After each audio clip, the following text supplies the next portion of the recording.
یا ایھا الذین آمنوا اذا قیل لکم تفصحوا فی المجالس فافصحوا یفصح اللہ لکم. یہ بھی ان منافقین کا طرز عمل تھا کہ مجالس میں جب حضور کی عام مجلس ہے تو اس میں 3-4 آدمی ذرا قریب ہو کر ایک گچھا سا بن کر بیٹھے ہوئے ہیں، اور جو یہ بات ہو رہی ہے حضور فرمائے ساتھ ساتھ کو فقرے بھی چست کرتے جا رہے ہیں. پھر یہ کہ وہ علیحدہ بیٹھتے تھے کہ ہمارے فقرے کے سچے مسلمان نہ سن لے کہیں، تب تو پکڑ ہو جائے گی ہماری.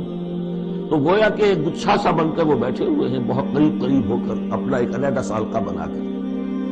تو اس کے لیے اگر ان سے کہا جاتا کھل کر بیٹھو، اس طریقے سے یہ جگہ جگہ پر علیحدہ گروپ بنا کر نہ بیٹھو، کھل کر بیٹھو، معلوم کہ ایک اجلاس ہے، ایک اجتماع ہو رہا ہے. فافصحوا، تو تم کھل کے بیٹھا کرو، اللہ تعالیٰ تمہارے لیے کشادگی پیدا کر دے گا. بڑی عمدہ انداز ہے نصیحت کا. وَإِذَا قِيلَ انشُزُوا فَانشُزُوا يَرْفَعِ اللَّهُ الَّذِينَ آمَنُوا مِنكُمْ. اور جب کہا جائے کہ اٹھ کھڑے ہو تو چلے جایا کرو، اٹھ جایا کرو.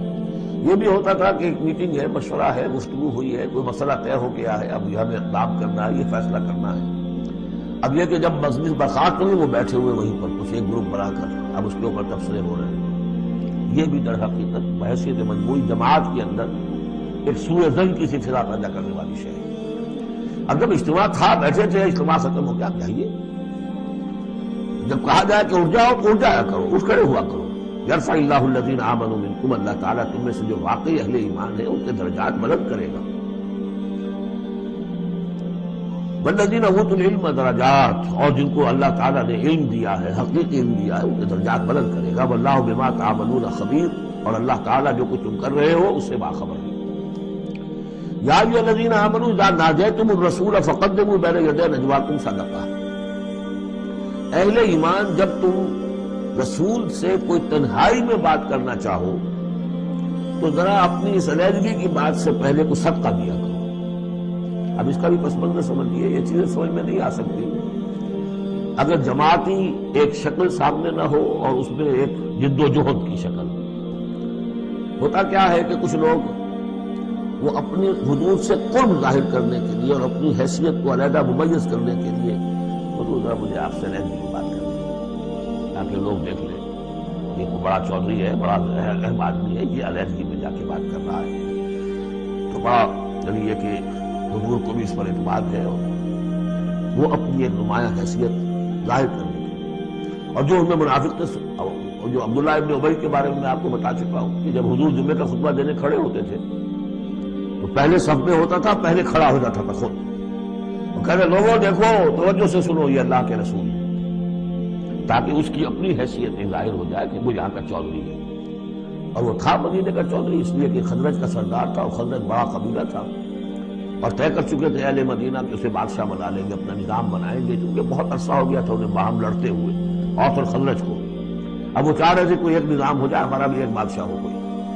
اور اس کے لیے تاج بن چکا تھا، بس تاج پوشی باقی تھی کہ حضور تشریف لے آئے جو بے تاج بادشاہ بن گئے. اب اس کے جو بادشاہی کے خواب تھے سارے کے سارے جو ہیں وہ ختم ہو گئے، لہذا اس کے اندر دشمنی اول روز سے تھی. تو وہ بھی اپنی اس حیثیت کو ظاہر کرنے کے لیے کھڑے ہو کر کہتا تھا. اسی طرح یہ کہ اذا ناجیتم الرسول، تو اب آپ نے چونکہ مال سے جو ہے محبت بہت تھی، حضور نے کہا کہ پہلے کو صدقہ دے کر پھر ذرا آ کے حضور سے بات کیا. ٹیکس لگا دیا اللہ تعالیٰ نے حضور سے علیحدہ گفتگو کا. اب وہ تو اس سے پہلوتی کر گئے، اور تھا صرف یہی بتانا تھا کہ یہ لوگ جو بہت ان کو مال سے اتنی محبت ہے کہ کوئی صدقہ دے کر اور پھر حضور سے علیحدہ گفتگو کرنے کے لیے کوئی آمادہ نہیں ہوا ان میں سے. حضرت علی کہتے ہیں رضی اللہ تعالیٰ عنہ، میں واحد شخص تھا جس نے حضور سے تنہائی میں گفتگو کے لیے آپ سے وقت مانگا اور صدقہ جو ہے اس کو پیش کیا. لیکن اللہ تعالیٰ نے جلد ہی اس حکم کو جو ہے منسوخ بھی کر دیا. یہ حکم بہت جلدی منسوخ ہوا ہے. یا ایھا الذین آمنوا اذا ناجیتم الرسول فقدموا بین یدی نجواکم صدقہ ذالک خیر لکم واطہر، یہ تمہارے لیے بہت بہتر بھی ہے اور بہت پاکیزہ بات ہے. فإن لم تجدوا فإن اللہ غفور رحیم، ہاں اگر تم غریب ہو، تمہیں نہیں تمہارے پاس کوئی شے ہے تو اللہ تعالیٰ غفور و رحیم ہے. یہ گنجائش رکھتی تھی. لیکن ظاہر بات ہے منافقین تو غریب نہیں تھے، متمول لوگ تھے، مرفع الحال لوگ تھے. اس کے بعد فرمایا اشفقتم ان تقدموا بین یدی نجواکم صدقات، کیا تم ڈر گئے اس سے کہ رسول کے ساتھ اپنی تنہائی کی بات اور ملاقات سے پہلے کو صدقہ دو. فَإِذْ لَمْ تَفْعَلُوا وَتَابَ اللَّهُ عَلَيْكُمْ، جب تم نے یہ نہیں کیا تو اللہ تعالیٰ نے بھی تمہاری توبہ کو قبول کیا، تم پر نظر عنایت فرمائی۔ فاقیموا الصلاۃ وآتوا الزکاۃ واطیعوا اللہ ورسولہ، تو بس ٹھیک ہے نماز قائم رکھو، زکوٰۃ ادا کرو اور اللہ اور اس کے رسول کی اطاعت کرتے رہو۔